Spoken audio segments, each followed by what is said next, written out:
Olá pessoal, tudo bem? Hoje nós vamos tratar sobre a temática imortalidade da alma, mitos e verdade, tá bom? Reverendo Belvedere é um estudioso do assunto. Eu já mostrei aqui o meu livro, né? Céu e Inferno, para onde vão os que morrem. Mando o PDF gratuito para você aí. É só me chamar pelo WhatsApp, tá bom? Agora, uma obra que eu recomendo a todos, que é uma obra-prima, é essa aqui, ó. Ó, Perguntas difíceis de responder sobre a imortalidade da alma, Pastor Elias Soares de Moraes. Espetacular, viu, gente? Vamos ver aqui se a gente consegue chamar o reverendo Belvedere. Estou tentando chamar. Reverendo, Sim, bem-vindo aqui à nossa live. Nesta noite nós vamos falar sobre imortalidade da alma, mitos e verdade. exatamente. E como o senhor é o meu convidado, você foi convidado por mim para participar dessa live. Depois nós vamos reproduzir lá no canal do CCP Vídeos. Eu queria que o senhor se Ok. apresentasse e falasse um pouquinho da temática. Ok. Então, Pastor João Flávio, primeiro eu quero agradecer, né, essa oportunidade, porque, para quem não sabe, desde o ano 2002, o CACP publica artigos meus. É. Desde antes de eu ir para a faculdade de teologia, né? O CACP publica artigos meus, a gente interage, porque eu vim de um contexto onde eu fui ensinado no mortalismo, né? E é muito curioso isso, porque tudo me levou a pesquisar com afinco essa temática da imortalidade da alma na escritura. Por quê? Porque eu vim de uma experiência dentro da Igreja Adventista do Sétimo Dia, que é uma igreja que prega a visão que se chama de condicionalismo ou mortalismo, né? Daqui a pouco a gente fala um pouco mais sobre isso. Embora eu nunca tenha me batizado, né? Eu gosto de frisar isso. Eu não cheguei a me batizar porque quando eu tinha 14 anos de idade, meu pai, que veio de família toda adventista, um dos meus tios é um pastor bem famoso, tive um outro tio pastor também, ambos já são falecidos. E o meu pai não permitiu o meu batismo, falou, olha, vai conhecer, vai ver outras igrejas, outros grupos, porque eu não tive opção, você tem. E aí eu fiz isso. E o que é curioso é que eu saí de um grupo mortalista e eu fui para outro. E esse tema me gerava inquietude, porque eu saí de um contexto adventista desde criança, que era a igreja que eu frequentava, né, embora eu nunca tenha me batizado na igreja que eu frequentava, onde eu aprendi. Eu tinha uma Bíblia de estudo adventista em espanhol que a minha avó me deu quando eu nasci. Ali tinha a dedicatória da minha avó e tudo. E eu li aqueles estudos, né? E ensinava bem ali essa visão do mortalismo e tal. E aí eu virei estudante de Testemunhas de Jeová. Tá? Vixe, Isso eu tinha lá os meus 15 anos saiu, de saiu da idade. frigideira Eu que caiu dentro do fui fogo. eu fui por 2 anos estudante de Testemunhas de Jeová, lá em Curitiba. Tá? Eu passava o fim de semana na casa deles. O pessoal que fez uma amizade com a gente, ofereceram estudos bíblicos e eu. Nesse período, o meu pai tinha consultório ali no centro de Curitiba, bem ali. Se tem alguém de Curitiba aqui me vendo, alguém que conhece Curitiba, sabe o edifício Tijucas ali, de frente do McDonald's ali na Rua das Flores. Então tinha ali o pessoal da Igreja de Deus do Sétimo Dia no Brasil, que colocavam umas bancas ali na frente, umas mesas, distribuindo material e com um banner enorme também propagando o mortalismo, e eu via ali uma mistura de adventismo e testemunhas de Jeová. E aí eu parava para conversar com eles. E mais bombardeio mortalista. Mas eu não me conformava com isso. Eu ia para a escritura, eu via evidências de outra coisa. O que me fazia crer no mortalismo, no aniquilacionismo? Porque eu tinha lido lá no Grande Conflito, tem um capítulo que Ellen White dedica a isso, a dizer que é um dos enganos, que inclusive ela usa a imagem Que a de serpente Éden, pregou, e né? falou Ela fala certamente que a é serpente é o pregou a ensino da imortalidade da alma. serpente. Exatamente, e ela faz aquelas descrições vívidas do fim, e eu estou falando com vocês e parece que eu estou lembrando o dia que no meu quarto eu lendo ali o Grande Conflito, e eu praticamente devorei o livro, e eu lembro dela falando de o Satanás se ajoelhando diante de Jesus e tendo inveja do anjo que o estava coroando, tendo inveja, olhando ali, pensando que ele poderia estar ali coroando Jesus. E diz que aí ela descreve todo o juízo final, as pessoas sendo lançadas no fogo consumidor, alguns sendo consumidos instantaneamente, outros demorando muito tempo e o diabo sendo o último, até por fim ser destruído. E aí eu tinha essas imagens vívidas na minha mente, mas quando eu me desvencilhei de acreditar em Ellen White como alguém que de fato foi uma profetisa, eu me dei liberdade de abrir a mente para poder pesquisar, né? Eu estou falando aqui, quero respeito todos os segmentos adventistas, testemunhos de Jeová, com todo respeito. Estou falando, eu estou debatendo ideias, não instituições, não pessoas. Estou contando um pouco da minha história, qual é a minha história com o mortalismo. E daí, eu comecei a ver alguns versículos bíblicos. Eu fui pesquisar, e aí eu me deparei com algumas coisas. Mateus 10, 28, é muito claro. Não temam aqueles que matam o corpo e não podem matar a alma. Temam aquele que, além de matar, tem o poder de lançar no inferno tanto a alma quanto o corpo. Então, o que o texto está dizendo ali? Que há corpo e a alma.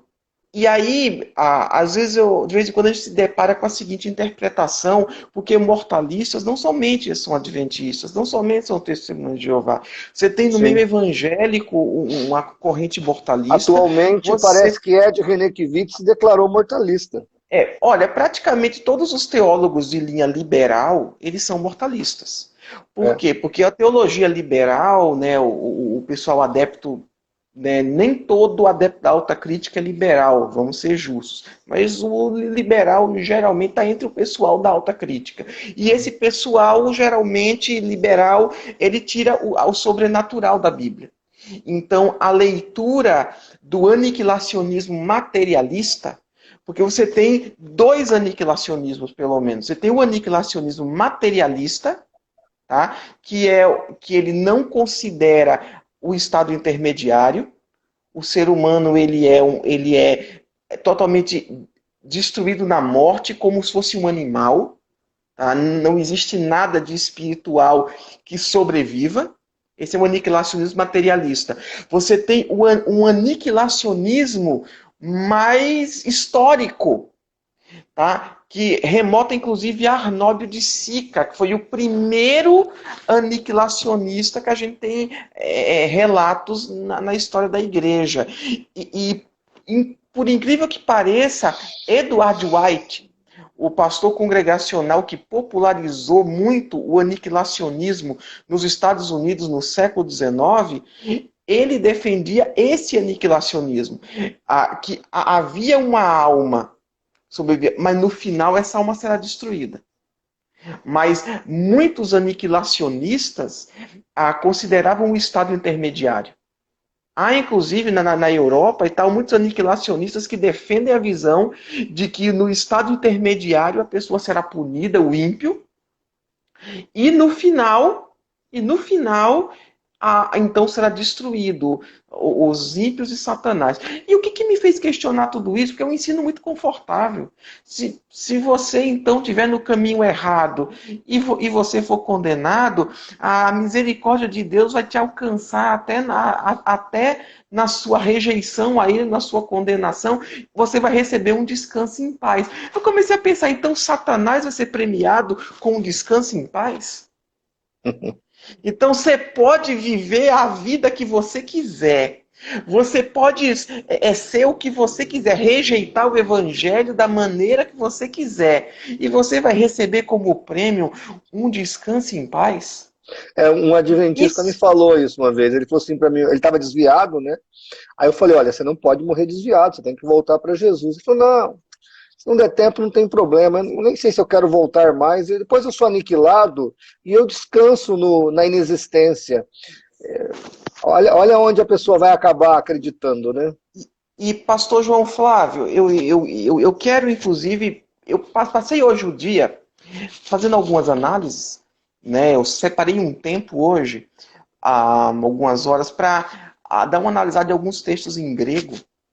E é uma coisa interessante, porque a gente se depara com aquela interpretação de que quando é dito aquele que não pode matar a alma, significa que não pode tirar a salvação. Que alma, que psique ali, significa significa a vida eterna.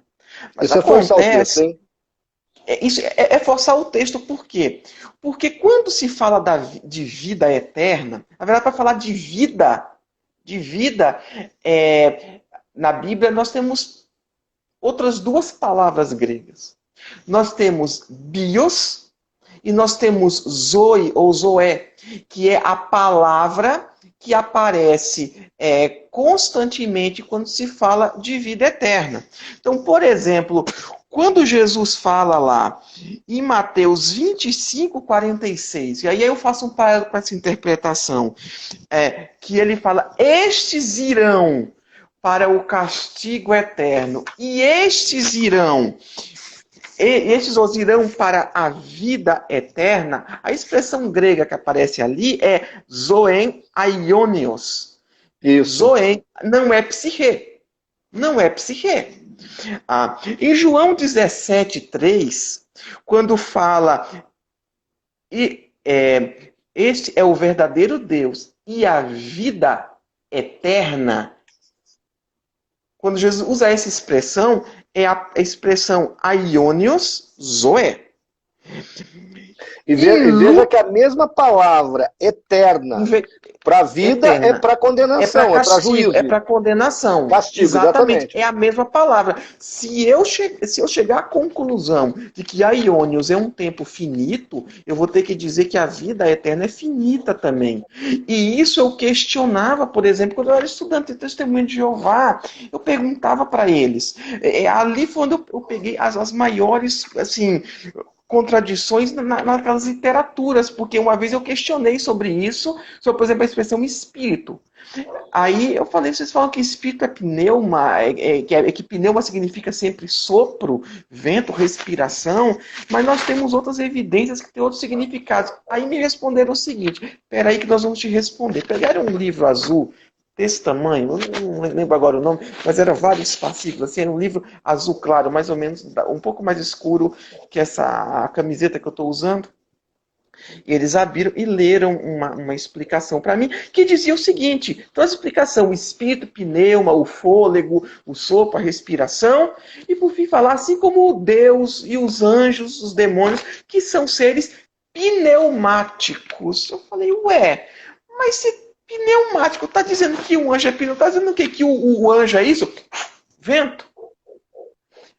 Foi ali que eu comecei a perceber com clareza, eu tinha 16 anos, eu comecei a perceber com clareza que essas palavras eram polissêmicas.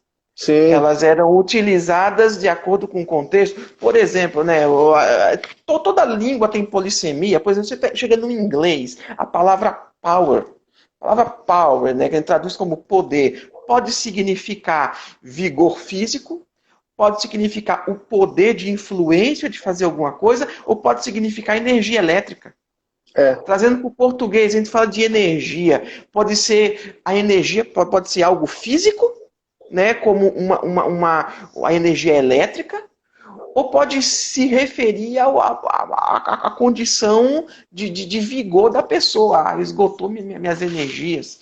Né? Então, isso é as variedades linguísticas. Então, a gente não pode pegar e traduzir de acordo com a nossa conveniência. Eu até acho que quando você pega lá o Mateus 10, 28, e você coloca a palavra aniquilar no texto, que é apólime, né? Eles interpretam como aniquilar. Não, mas significa arruinar, desgraçar. Isso. Significa... é exato. Tem um monte de significados. Mas se você pegar o texto e botar a palavra aniquilar, você percebe que perde o sentido. Porque, veja, se o homem que mata o outro homem não deve ser temido, como é que Deus vai ser temido se apólime significa aniquilar? Porque quando um indivíduo mata outro, ele já está aniquilando. Então Deus vai fazer alguma coisa similar ao que o próprio homem faz. Você entendeu como é que é? Não faz sentido. Uhum. Se você botar ali a palavra aniquilar, fica um tanto sem nexo o texto, né? E aí, algo que refuta com muita naturalidade essa interpretação de que alma aí significa salvação, psique aí significa salvação, é Marcos 9,43, que diz assim: é melhor entrares na vida sem um dos membros do que todo o seu corpo ser lançado no inferno. A palavra entrar na vida não é psique, é zoe.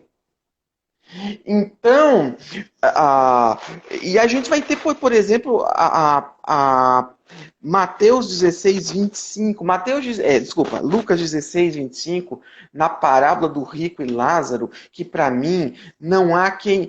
É uma das principais evidências da crença na imortalidade da alma entre os judeus. Sim. Porque Jesus não pegaria uma figura dos pagãos, dos romanos, dos gregos, para contar uma parábola. Ele usava parábolas e figuras do dia a dia do que as pessoas conheciam. Para falar do semeador, ele usava o que? A figura da semente, sabe?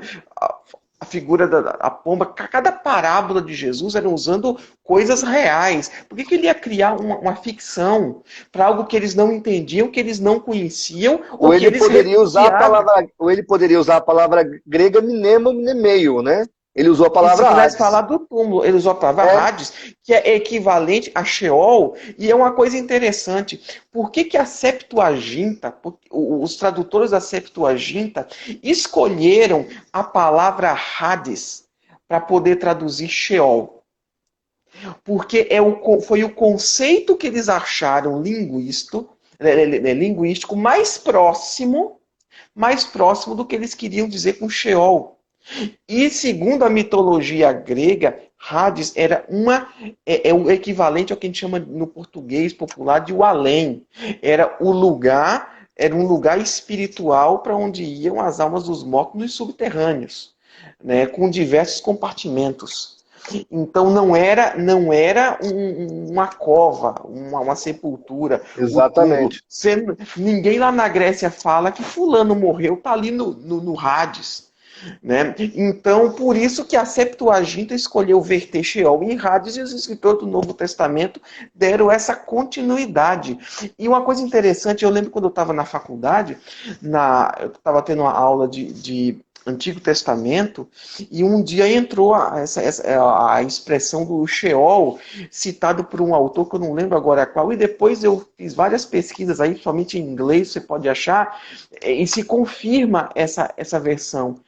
Que no Antigo Testamento, o Sheol, realmente, o Novo Testamento usa uma linguagem grega, mas não significa que está ensinando a doutrina grega, mas usa uma linguagem. Mas no Antigo Testamento, eles entendiam que os mortos no Sheol existiam na forma de sombras. Era um lugar sombrio. Inclusive, a expressão sombra da morte pode ser uma alusão a esse conceito. Ô, professor, mas veja, professor Belvedere, quando a gente pega lá em Gênesis 37, quando dão a notícia para o Jacó que o José havia sido devorado por uma fera, e trazem a roupa dele ensanguentada, lembra da história?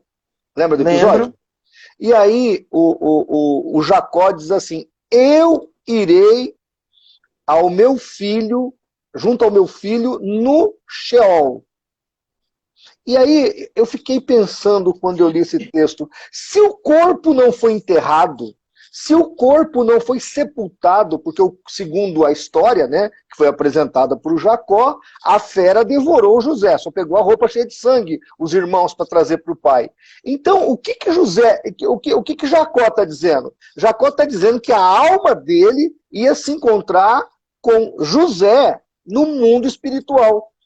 Não tem outra explicação, você está entendendo? Porque se o Jacó imaginasse que o corpo iria estar junto numa sepultura, ele não poderia falar que ia se encontrar com José, porque a história contada para ele é que o José havia sido devorado. Não sei se você já prestou atenção nisso. Sim, mas tem uma fala de Davi também sobre isso. Davi, quando morre o filho de Betseba, ele fala, ele não virá até mim, mas eu irei até ele. A esperança do encontro no pós-morte. Né? Uma prova dessa época de Davi que eles acreditavam nisso é que o Saul queria falar com Samuel, né? Então, de onde foi que Saul tirou a ideia? Se eles não acreditavam em almas dos mortos sobrevivendo, de onde diabos Saul foi tirar que Samuel poderia vir ali e falar que alguém teria poder de trazer Samuel para falar com ele? Aí eu pego aquele barbudão lá, o Sérgio Monteiro, coitado, que eu destruí a monografia dele de pós-graduação, que ele quer defender que os judeus, principalmente os fariseus, ele nasce lá no século VII para o século VI. Ele nasce no cativeiro babilônico, os fariseus, né? Vamos pontuar. Mas ele alega que os judeus nunca imaginavam uma alma que sobrevivesse à morte do corpo. E quando a gente vai para o Velho Testamento, a gente só vê isso o tempo todo. É uma coisa impressionante. E outra, pastor, Atos 23, 39... isso foi uma das coisas que, na minha época de estudo sozinho, eu notei. Quando Paulo gera aquele celeuma no Sinédrio, os fariseus, ele falou, por causa de crer na ressurreição dos mortos, estou sendo julgado. Eles falam, e se algum espírito ou anjo o falou esse homem? Que espírito é que eles poderiam estar falando, a não ser o espírito de mortos, porque... Tá vendo esse livro aqui? Olha lá, Jacob Neusner. Esse aqui é o queridinho desse adventista, mestre lá dos adventistas, do senhor Sérgio Monteiro. E na página 72 desse livro está escrito, não é de se admirar que os fariseus, segundo todos os relatos, afirmassem a eternidade da alma. Então, eles falavam se algum espírito, que espírito? Quando Jesus apareceu para os discípulos, eles ficaram com medo que estivesse vendo um espírito. Pois é. Gente, quando a Bíblia fala de anjo ou de demônio, é muito claro. Ou fala espírito imundo, ou fala anjo do Senhor, ou demônio. Ou fala no Antigo Testamento tem aquela ideia do espírito vindo da parte do Senhor, fala ali de um espírito de mentira enviado da parte do Senhor, dá essa clareza, e por isso que não pode também significar o vento, porque como que um vento, um vento maligno daria uma personalidade maligna para alguém? Não tem sentido. E aí eles falam ali, algum espírito ou anjo falou, gente, tá discriminado ali. Eles acreditavam nisso. Uma coisa interessante, muitos mortalistas, como você pode pesquisar por aí, gostam de citar descontextualizadamente Justino Mártir como um exemplo de que defenderia o mortalismo. Não é verdade, eu tenho citação dele. Não é verdade. Eu tenho, inclusive, tem citação dele. Inclusive, ele acreditava que Samuel apareceu para eu tenho toda a patrística. Tá vendo lá no fundo a verdinha lá? Ó? Eu tenho toda a patrística. Então, Justino Mártir falou, tirado uma citações dele fora do contexto, ele acreditava que foi Samuel que apareceu ali, ele tinha essa interpretação. Na verdade, esse assunto, inclusive, deu muita discussão na história da igreja, porque tinha uns que pensavam de um jeito, outros pensavam de outro, nunca chegaram a um consenso, mas o fato é que, se essa doutrina fosse desconhecida, não existia esse tipo de interpretação. E uma outra coisa, a imortalidade da alma, de acordo com o ensinamento grego, ele é totalmente diferente da visão cristã. Porque os gregos acreditavam, Platão, por exemplo, lá na República, você pode ver isso, por exemplo, lá no mito de e outros, mas você vai ver eles fazerem referências à eternidade da alma, à pré-existência da alma, coisa que nós Nós não não cremos. acreditamos. O platonismo, a visão grega, vai acreditar, por exemplo, na reencarnação. A visão grega é muito mais próximo do kardecismo Isso, do que da nossa doutrina. do que da Mas nossa doutrina. os mortalistas, entre eles os adventistas, usam de deslealdade ao comparar a nossa crença na imortalidade da alma em paganismo. E é engraçado que quando você vai estudar, que você sabe que eu sou professor de história, quando você estuda o epicurismo, Epicuro acreditava numa doutrina similar ao adventismo e ao jeovismo. O Epicuro, com certeza, dizia o seguinte, que a alma do homem extingue-se com a sua morte. Quando Paulo fala, olha, estão dizendo aí, comamos e bebamos porque depois vamos morrer, a ideia de Paulo era combater o epicurismo. Então, se eu fosse desleal, eu compararia a doutrina monista ou holística do adventismo e do jeovismo a essa doutrina pagã. Geral, mas eu não seria leal também com eles, porque não é bem igual. Mas se for por analogia, uma coisa se refuta a outra, né? Eu já vi teólogos liberais fazerem essas mesmas afirmações, de que essa doutrina ela é grega, pagã. Só que, veja bem, esses teólogos de linha liberal, eles fazem o seguinte, eles afirmam que Paulo e os escritores do Novo Testamento beberam dessa fonte, foram influenciados por ela, e por isso que esses ensinos estão no Novo Testamento. Eles não negam que está no Novo Testamento. Eles fazem a leitura, segundo a visão deles, porque o teólogo liberal ele vai dizer que o que está ali são as influências socioculturais da época que estão no texto bíblico. Não vão aceitar aquilo como uma revelação e nem aceitam o sobrenaturalismo. Mas o Arnaldo do Cristianismo, ele também, o Arnaldo Cristianini, no Sutilezas do Erro, que é um livro de apologética adventista muito antigo, ele fala ipsiliter isso aí que você está dizendo. Ele fala que a sociedade judaica estava contaminada pelo mundo greco-romano. Só que os liberais falam que Paulo estava usando doutrina grega.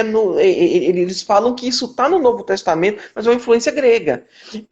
Já outros movimentos dizem que não, que os outros é que interpretaram errado, que a gente está interpretando errado o que está na Bíblia. Nesse ponto, eu vejo entre os intérpretes de linha mais liberal, mais da alta crítica, uma visão mais coerente, porque pelo menos eles reconhecem que o que está escrito ali é o que está escrito. Né? E aí, por exemplo, eu já vi muita referência dizer que Lutero era mortalista. Lutero não era mortalista, nem era monista. Lutero, em alguns momentos, ele pendeu para a doutrina do sono da alma. Isso, que não é a mesma coisa, muito bem colocado. Não é a mesma coisa. Eu tive professores luteranos em Curitiba. Antes de eu ir para São Paulo, eu estudei teologia 2 anos em Curitiba. Eu tive professores luteranos que advogavam essa visão e citavam Lutero. E aí eu questionei, falei, e vocês vão crer o que então? Que no final vai... Não, falou não. Não, depois do juízo final aí é outra coisa. Mas entre a morte e a ressurreição, mas não é uma posição da igreja luterana, tá? É uma posição particular de alguns teólogos que citavam Lutero, pelo menos em algum período acreditava nisso, mas era a ideia, e Lutero fala que as almas vão para Deus, tá? Pode pesquisar que as almas vão para Deus e ficam descansando nele. Ou seja, Lutero cria que havia uma parte espiritual no homem e uma parte física. Homem, sim, e no final... E na morte essa parte ficava inconsciente. Exatamente. Que na morte, na verdade, essa parte ficaria semiconsciente. Ele dizia que havia alguma consciência de estar na presença de Deus. Interessante. Bem diferente do aniquilacionismo. Só que você sabe que tanto as testemunhas de Jeová quanto os adventistas, eles usam também o termo sono da alma. Mas está errado usarem esse termo, né? Não, eles não usam, pastor. Eu nunca ouvi esse termo lá. Mas eles falam de que a morte é um sono, sim. Mas a expressão sono da alma eu nunca ouvi. Agora, essa doutrina do sono da alma, era Lutero, ele flertou com ela. E uma coisa interessante também que eu andei vendo, não sei quem que apologista comentou comigo, que tinha alguns mortalistas aí dizendo que John Wesley teria defendido o mortalismo. Gente, eu recomendo que leia o Sermão 73 de John Wesley, intitulado Do Inferno. Tá? Qualquer suspeita de mortalismo sobre John Wesley vai acabar aí. Até porque em vários sermões dele, nos Standard Sermons, os 52 sermões básicos, ele usa a expressão espírito imortal e que Deus pôs um espírito imortal no homem. Tá? John Wesley de mortalista não tinha absolutamente nada. Uma coisa também interessante é que a imortalidade da alma está no credo apostólico. E eu não estou me referindo àquela expressão discutida, desceu ao Hades, que foi um acréscimo posterior. Mas na sua versão original do credo apostólico, consta a expressão, creio, na comunhão dos santos. Tá? Não é a doutrina católica romana de intercessão dos... Não, o que eu estou falando é que alguns discutem, eu estou falando na sua versão, quando se fala na comunhão dos santos, é uma crença que existe uma igreja militante e uma igreja triunfante que está no céu adorando a Deus. Hebreus 12. Quando nós cultuamos aqui na terra, nós estamos fazendo coro com aqueles que estão cultuando no céu. Isso é imortalidade da alma, ou existência extracorpórea, ou o nome que você quiser colocar. Os mortalistas têm um medo de associar isso ao espiritismo. Não, mas são coisas muito diferentes. Por exemplo, eu falei, Platão, realmente é o que Platão. Só que a diferença é que para Platão, alguém que fazia o mal aqui poderia voltar na forma de um animal. Como uma forma de pagar os... Seria, no caso, mais a transmigração. O kardecismo não aceita isso. Estaria mais, por exemplo, do hinduísmo e outras crenças orientais. Mas a ideia de que você vai se purificar em muitas reencarnações e que a alma é uma manifestação etérea que vem lá dos eons, do demiurgo e tudo mais, toda essa crença gnóstica da alma pré-existente não tem nada a ver com o cristianismo, tem a ver com o gnosticismo. A ideia de que Jesus desceu no Hades, não há problema teológico também. Não há. Eu acredito que Jesus desceu no paraíso. Eu também era um dos lados do Hades. Que é uma coisa interessante. Eu, com 16 anos, tinha um detalhe que me chamava a atenção, sabe, pastor? É que dizia assim, em verdade eu te digo, hoje estarás comigo no paraíso. E eu cansei de aprender, em verdade te digo hoje. E eu olhava com muita curiosidade assim, Jesus nunca usou essa frase. Ou seja, já estava fazendo exegese, porque Jesus nunca usa essa construção gramatical, em verdade te digo hoje, né? Amém, amém. Né? Ele sempre dizia em verdade te digo. Por que só aí ele resolveu incumpridar a frase? Pois é. Então, tem a lógica daquele que quer dar o sentido no texto. O texto é o capítulo 2 de Atos, verso 27. Não deixará a minha alma no Hades. Está se referindo a Jesus. Né? E quando Jesus cita lá Lucas 23, 43, hoje estarás comigo no paraíso, nós vemos que aquele lado da bem-aventurança do Hades era chamado de paraíso. E Jesus desce lá. Né? Ele se encontra com o ladrão lá. Aliás, a expressão que os hebreus usam, né, para paraíso é Gan Eden, né? Jardim do Éden. Eles acreditavam que era o Jardim do Éden, que inclusive há o seio de Abraão, e há uma referências lá em Ezequiel de que o Jardim do Éden foi tragado para o Sheol. Tá? Eu não lembro agora exatamente, é pena que eu não lembrei disso antes, então eu traria esse texto aqui que fala que foi tragado para as profundezas. É muita evidência sobre a imortalidade da alma. Como é que eles querem tapar o sol com a peneira, não é verdade? Mas eu quero ler Mas você sabe o motivo, por exemplo, no Adventismo? Eu estava lendo o livro do pastor Nathanael Rinaldi, Imortalidade da Alma, o Sono da Alma, que ele cita essa doutrina adventista, e ele diz o seguinte, que dos motivos do Adventismo negar a imortalidade da alma é o juízo investigativo. Porque a doutrina do juízo investigativo nasce para justificar o dia que nada aconteceu, que foi o dia 22 de outubro de 1844. Aí eles inventaram que Jesus não voltou para a terra, saiu do santo lugar, entrou no Santíssimo, no céu. Aí ele começou a ler livros lá, fazer um exame de quem seria salvo e quem não seria salvo. Aprova-se nomes e reprova-se nomes. E aí, então, as pessoas não poderiam estar conscientes com Cristo ou conscientes no Hades sofrendo. Porque se elas estivessem conscientes, já salvas ou já condenadas, o que Jesus ia fazer de juízo investigativo em 1844, entendeu? Então, a doutrina do sono da alma, se você provar ela para um adventista, você destrói a doutrina mátria da seita, que é justamente o juízo investigativo.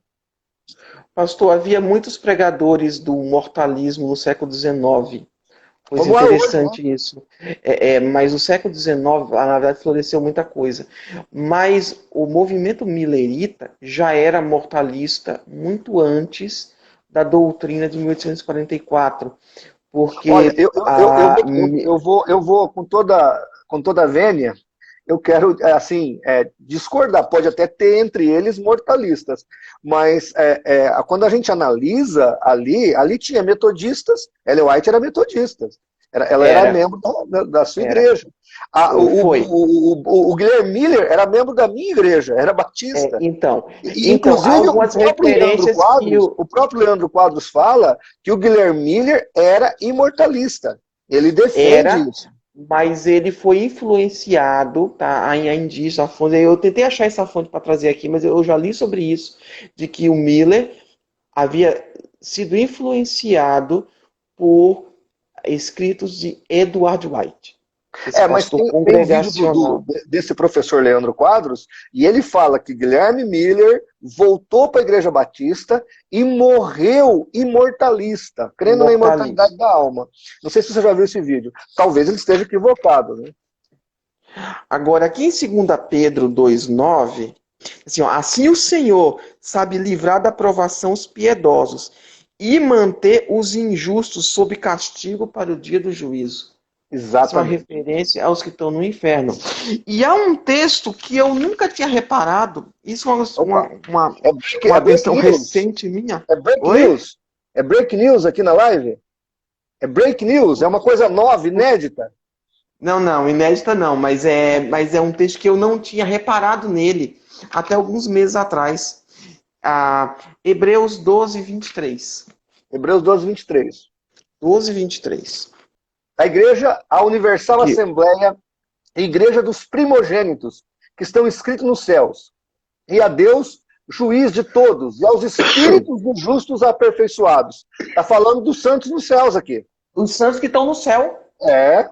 Aqueles que estão no céu. E lá em Apocalipse fala de blasfemar daqueles que habitam no céu. Exatamente. Aí quando você fala isso para um mortalista, ele vai citar vários textos de Salmos, onde fala que aquele que morreu não louva mais a Deus. E aí, outro dia eu estava escutando o professor Luiz Saião no Rota 66, que é um áudio que eu escuto muito, eu recomendo para quem está nos assistindo. Aí o professor Luiz Saião, que é um hebraísta muito conhecedor das línguas hebraicas, das línguas semíticas, ele vai dizer o seguinte, que você precisa ver o contexto dos salmos. Os salmos, né, que foi criado para cantar-se as suas músicas nas sinagogas e no templo, a ideia era de louvor cultual, ou seja, era cultico. Então, os salmos era o cantor cristão dos hebreus, que cantavam nas sinagogas, principalmente depois do cativeiro babilônico. Então, quando os salmos fala que o indivíduo que morre não louva mais a Deus, a ideia é que ele não vai vir no culto. Obviamente, se eu morrer hoje, eu não vou no culto domingo. Então, a ideia não tem nada a ver com imortalidade, com o sono da alma, o aniquilacionismo, mas sim com um culto debaixo do sol, e não com alguém após a morte, com a sua alma após a morte. Mas existe outra dimensão também, pastor, porque na visão do hebreu, no Antigo Testamento, o Sheol era um lugar tão triste que eles não tinham, que ninguém ali prestaria culto, nem cantaria louvores, porque era a visão de um lugar cinzento, sombrio e triste, onde havia somente tristeza e lamento. Né? E existia essa tradição hebraica e esses salmos muitas vezes ecoam essas tradições. Também é uma possibilidade. Se não se acreditava em espírito dos mortos, por que Deus mandou escrever na lei para não se achegar àqueles que consultavam os mortos? Bastava Deus dizer assim, olha, isso não existe, então não tem o que vocês irem fazer lá. Não existe espírito de morte. Eu pessoalmente entendo que a lei vai proibir, porque quando você consulta o espírito de um morto, quem vem é um demônio, né? Não, eu sei, mas não, pastor, eu não está entendendo. Meu raciocínio é, por que as pessoas eram tentadas a essas práticas e Deus teve que proibir, se eles não criam nisso? Entendi. Claro, perfeito, raciocínio. Perfeito. Sim. Então, assim, são evidências que a gente vê que o povo acreditava, que existia essa fé, que existia essa crença, existiam muitas superstições. Quando eles viram Jesus andando sobre o mar, eles falaram, é um fantasma, e eu fui ler o texto em grego, a palavra ali é fantasma mesmo. A palavra grega, assombração mesmo, assombração. Pastor, deixa eu só responder uma pergunta aqui do nosso amigo Diego Almeida IPDA. O Almeida pergunta se os mormons também são imortalistas. Só uma explicação, eles são imortalistas, mas mais platonistas do que imortalistas. Eles acreditam na pré-existência da alma. Nós, os protestantes, não acreditamos. Prossiga, professor. Então, eles acreditam os mormons acreditam sim na pré-existência da alma e é uma doutrina muito elaborada, assim, né, bastante estranha ao que a gente crê. O mormonismo inteiro é estranho, né? Até porque o livro base deles não é nem a Bíblia, né? É o livro de Mórmon. E, então, assim, a gente vê toda essa cosmovisão. Então, por exemplo, eles falam lá, é um fantasma. Gente, se eles pensassem que era um demônio, se era uma manifestação do Senhor, não. Mas a expressão que eles usam é a palavra grega, tá ali a palavra grega fantasma. Fantasma. Então, como diz, uma assombração, uma alma penada. Então, haviam muitas superstições, muitas coisas nesse sentido. Você vai ter, por exemplo, aí a literatura pseudepígrafa e apócrifa do período intertestamentário vai fazer muitas menções a esse tipo de crença. Sim. Então, por exemplo, os fariseus se consolidaram como grupo influente nesse período. Né? Você vai ter, por exemplo, em um dos livros apócrifos, não lembro agora qual, uma suposta aparição do profeta Jeremias. Você vai ter, tá lá, você vai ter, por exemplo, o livro de Enoque, né, que é um pseudepígrafe, provavelmente do período intertestamentário, que afirmam, por exemplo, que os nefilins destruídos no dilúvio, as almas, seus espíritos ficaram vagando por aí e que, segundo a interpretação do livro de Enoque, seriam os demônios. Seriam os espíritos, ou seja, espíritos de mortos. Então, você vai ter muitas crenças aí no meio judaico nesse sentido. O reencarnacionismo entre os judeus racídicos, que seriam mais ou menos equivalente hoje ao que seriam os fariseus naquele tempo, é abundante essa crença. O judaísmo crê o reencarnacionismo é abundante entre os judeus. Eu lamento que eles interpretaram. Eu lamento que eles interpretaram uma fala de José equivocada. Esse livro aqui ele explica, o Dr. Jacob Neusner.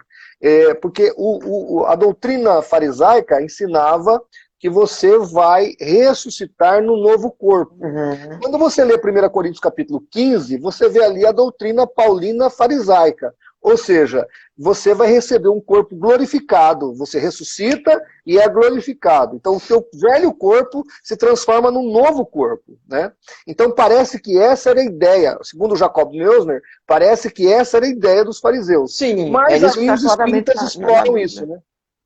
Não, mas assim, hoje, eu nunca pesquisei, por exemplo, o judaísmo moderno, mas eu não sei de onde vem a crença judaica da reencarnação, né? Parece que entre os É que os ultra-ortodoxos, fariseus, os na doutrina hassidianos, farisaica, porque houve o fala helenismo que a também no alma, meio. vai reencarnar num outro corpo. A doutrina farisaica diz literalmente isso, que a alma voltará em outro corpo. Então, isso para o espiritista, ou para o espírita kardecista, é a ideia de reencarnação.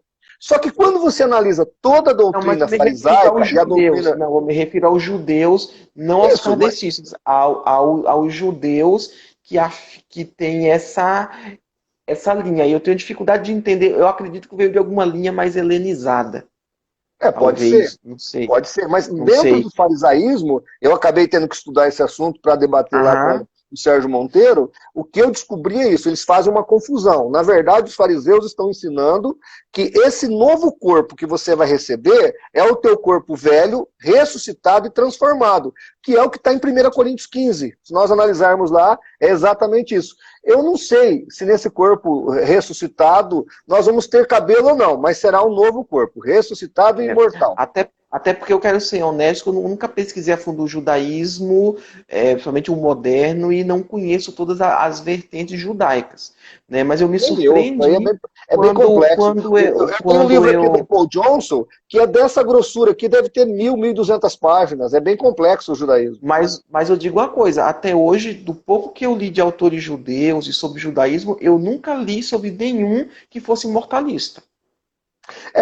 Tem um rabino na internet, que eu converso com ele aqui de vez em quando, um rabino muito educado, chama acho que Benei.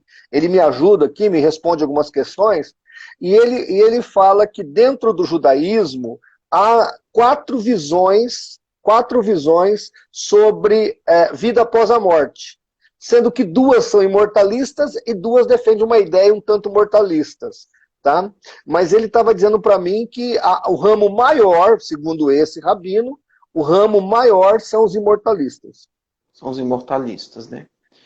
É, então a gente vê por toda a Bíblia a evidência de que entre os judeus havia. O problema é que assim, pega-se uma expressão, né? É isso que eu falo, os mitos, né? Os mitos e verdades.